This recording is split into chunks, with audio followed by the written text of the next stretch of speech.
Hello guys, welcome back again sa ating programang The Action Mano at sa ating YouTube channel. Mega love shoutout po sa lahat natin ng mga viewers Luzon, Visayas at Mindanao all over the world.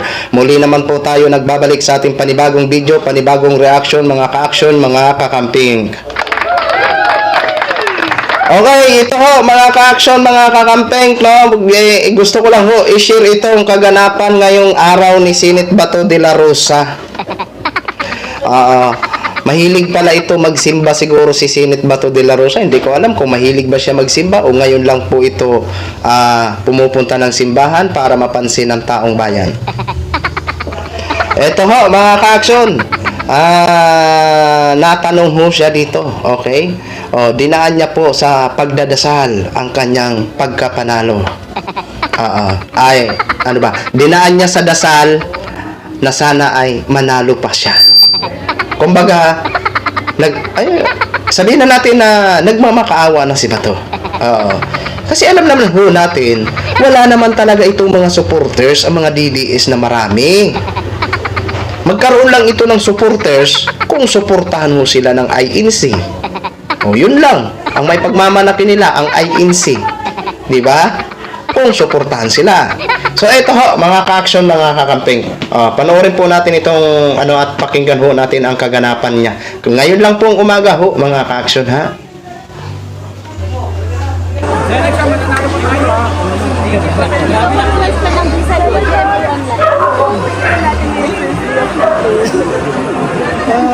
I pray that the Lord God will bless our campaign sorties. He will make everyone safe. Lalo sa disgrasya dahil pagbiyahe yan. Sana healthy kami hanggang matapos namin yung campaign career. At ang pinaka-importante, sana papanalubin niya ako.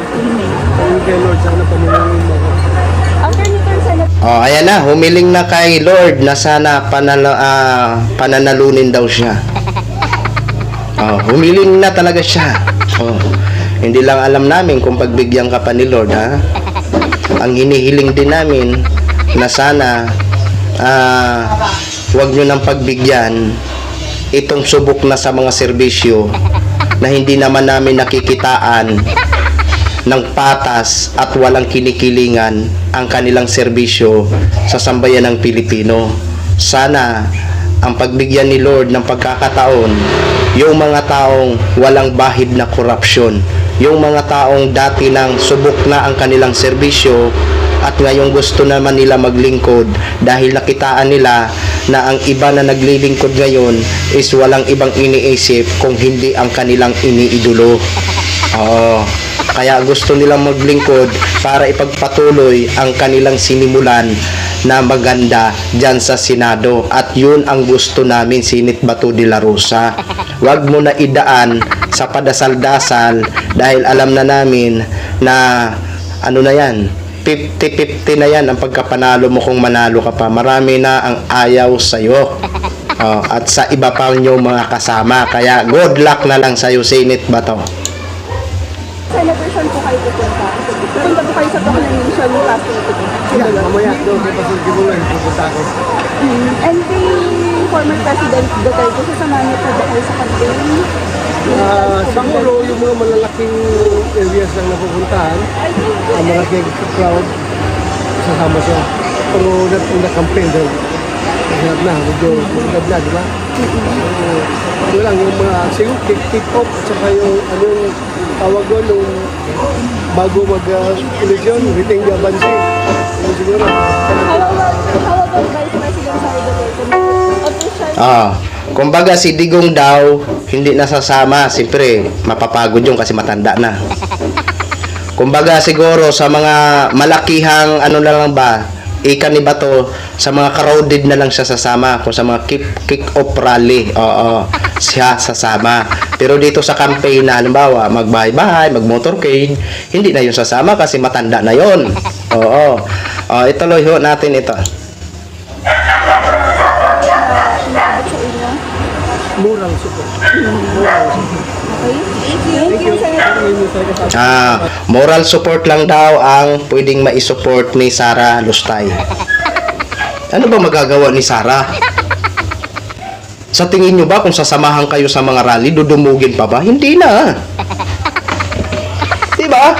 Hindi na ho kayo dudumugin. Inimpeach na nga siya eh. Diba? Ibig sabihin maraming taong ayaw na talaga sa kanya, sa mga Duterte. Kaya na-impeach siya dyan sa Kongreso.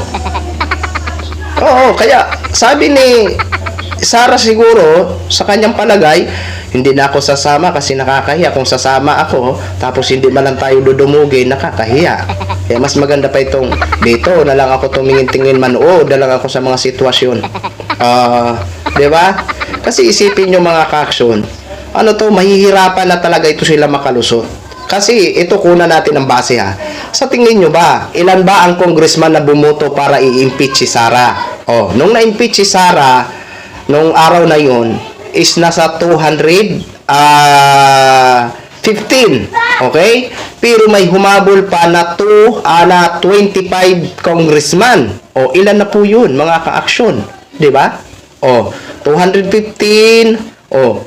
Plus 240? 215 plus 25 240 na congressman ang nagboto na i-impeach si Sara.